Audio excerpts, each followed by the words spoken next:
But first, the Supreme Court makes a ruling in the first case on abortion restrictions since Roe v. Wade was overturned almost 2 years ago. The High Court preserves access to the nation's most prescribed abortion drug, Mifepristone. I understand it was a procedural decision, but going to the substance, this drug has been sold in America safely and effectively for decades. Based on the questions that they asked on that day, that doesn't surprise me. They got one right. It's tremendous. It's a great relief. Let's hope it continues. Jan Crawford and Elizabeth Sepper join us now. Jan is CBS News' chief legal correspondent, and Elizabeth is a professor of law at the University of Texas, Austin. Thank you both for being here.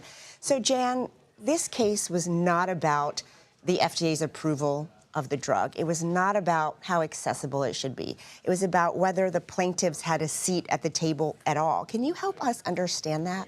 Yeah, I mean, as Senator Durbin kind of said, it's a procedural, jurisdictional threshold issue that if you want to sue somebody, you've got to show that you've actually been harmed, that you have imminent harm, actual harm. You can't just say, like, I don't like this policy, so I'm going to run to court and I'm going to sue. You've got to show that you have standing. That's what that means, legal standing, the ability to go into court and file a lawsuit to have those harms addressed. And the court today unanimously, 9-0, written by Justice Kavanaugh, said this group of anti-abortion doctors did not have that standing. They could not show they had been harmed by the FDA's approval of Mifepristone. They didn't have to prescribe Mifepristone. They didn't have to treat women who may have been one of those rare patients who suffered some harm as a result of it. So they just had no injury and no business filing this lawsuit in the first place. So that's how they resolved the case. They basically reversed 4 conservative lower federal court judges who had found that there was standing,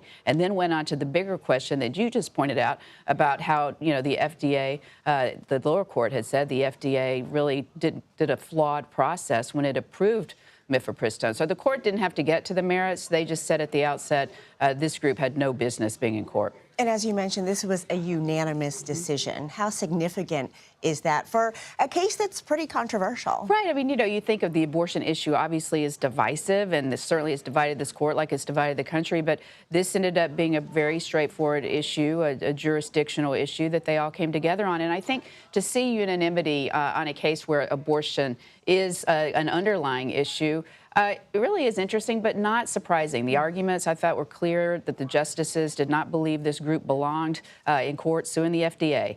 And they also are unanimous more than people realize. We focus on the controversial cases that divide the court, because those are some of the bigger ones. But, last year, about half the time they were unanimous, or there'll be a different lineup of justices, not always liberal and conservative.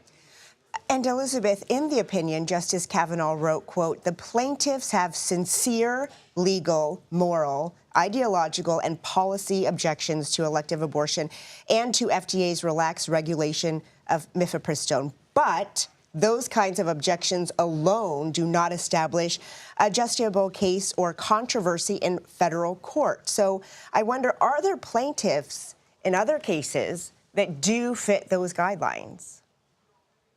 Yeah, so it is possible that this case is not truly over. Idaho, Missouri, and Kansas all intervened in Judge Kaczmarek's court in Amarillo in this case.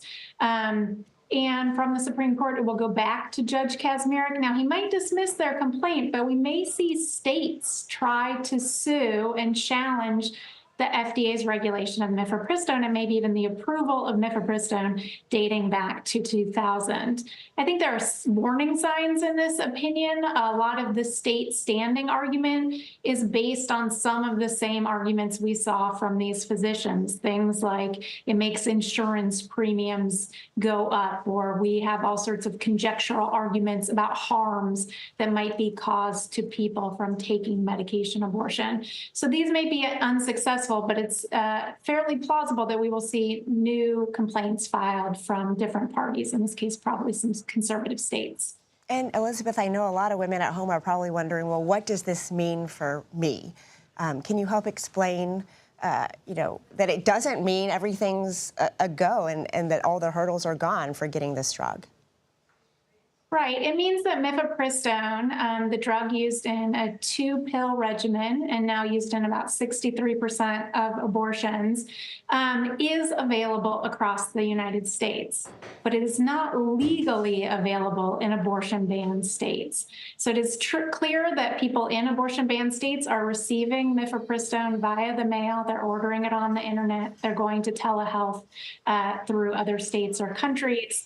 And mifepristone will be on the market. It will remain approved for those who live in states without abortion restrictions. There won't be any change in access to abortion.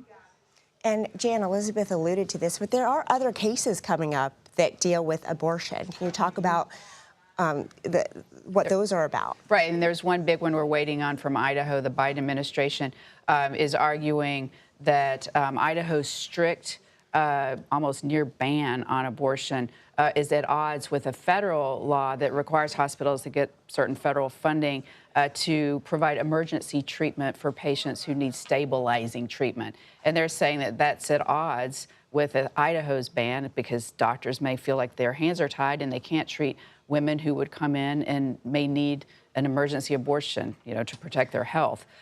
So that's a really was a very emotional argument because it raises pretty difficult questions about women's health and when states can ban abortion if, their life's not on the line, but their health could be in danger. I expect we'll get that decision probably at the end of the term. I think that's going to be a pretty hard case for them.